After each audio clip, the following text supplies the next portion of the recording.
Mga kabalita, kabilang po ba kayo sa mga nabiktima ng biglaang brownout sa Luzon kagabi? Ako, balita ko, may na-monitor na grid disturbances ang National Grid Corporation of the Philippines. Sa paliwanag po nila, resulta po daw yan ng automatic load dropping o pagtatanggal ng supply ng kuryente sa ilang lugar dahil sa kakapusan. Apektado dyan ang San Jose, Saag Transmission Line 2 at iba pang power plant sa Luzon.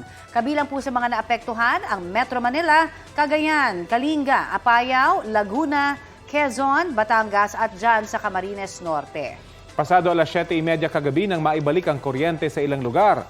Iimbestigahan na raw ng NGCP ang sanhi ng grid disturbance.